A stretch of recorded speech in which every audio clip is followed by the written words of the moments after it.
This is Don Goldberg for Techview, and we've got with us today Paul Mueller from ITT Defense. And Paul, thanks for being here. You're in town for AUSA, the big defense show at the Convention Center. I know you're based in Southern California, so thanks for taking time out of your schedule. My pleasure. Now, you're a specialist in IED, improvised electronic devices, what's facing our troops on the ground in Afghanistan and Iraq, and countermeasures, more importantly, to protect those troops. Tell us about what the threat is and how that's evolving. The threat has evolved over time from fundamentally rudimentary commercial communications capabilities, which is what we saw when we first deployed into Iraq and Afghanistan. And as we developed countermeasures, things that defeat the RF triggers for the IEDs, our adversaries have continued to evolve. So basically, as commercial technologies evolve, we're seeing those devices work their way into radio-controlled IEDs in theater. So when we're talking about, what the bad guys, Al-Qaeda and Taliban, whoever else are using, I mean, it's not like my vision of the Soviet Union where they have totally sophisticated devices. They're really using what they can buy in the open market. It could range from garage door openers all the way up to cell phones. How do you protect against that wide range of readily available, commonly used radio frequencies? Well, in the early days when we were trying to develop countermeasures, we were constantly playing catch-up. Because exactly as you identify, when we would field a countermeasure, what we would see is they'd immediately go to another device of increasing complexity.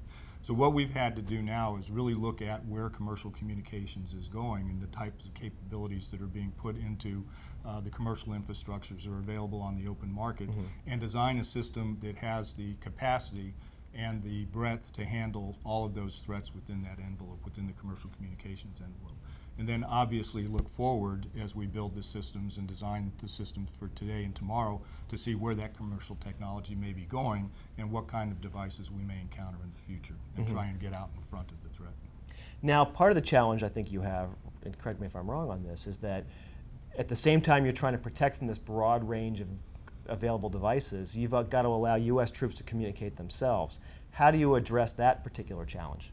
Well, as you would imagine, a jamming device doesn't discriminate between the source of the signal that it's trying to defeat. Right. And so we have to work with frequency allocations and different techniques to make sure that we are not only effective against the signals that would trigger our RCIEDs, but also be able to protect the signals that we're trying to use for the troops to communicate. So we spend a lot of time looking at filters and different techniques to try and protect the Blue Force comm and not degrade the effectiveness of the countermeasure.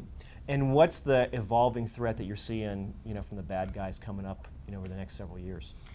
We really take a look at where commercial technologies are going. If you look at how the radio frequency spectrum is being managed, more and more of the frequency is being turned over to commercial commercial folks for their use, as opposed to dedicated military uses. So what we try and do is stay abreast of where the industry standards are going, so that we can make sure that we account for the future technology advances in commercial communications in the systems that we build today. Now, tell us a little bit about sort of the future of what the countermeasures are, not just being able to jam, but also being able to communicate at the same time. Well, one of the things that we've all found, and it's only going to become more critical as we face the budget constraints going forward for defense, is that we have solved a specific application, if you will. So we jam the RCIEDs. We're no longer going to be able to afford to have a single-purpose box. So what we're looking at in our future architectures is being able to network the different systems together so that we can have more efficient use of the spectrum, and also provide for the growth and provide additional capabilities for the warfighter. So now, instead of just jamming the particular threat that I have, I can collect data about the environment, I can process it, I can present it to the commander to increase his situational awareness so he's better able to accomplish his mission. So it's really about going to multifunctional electronic warfare rather than a single-purpose counter-RCIED jammer.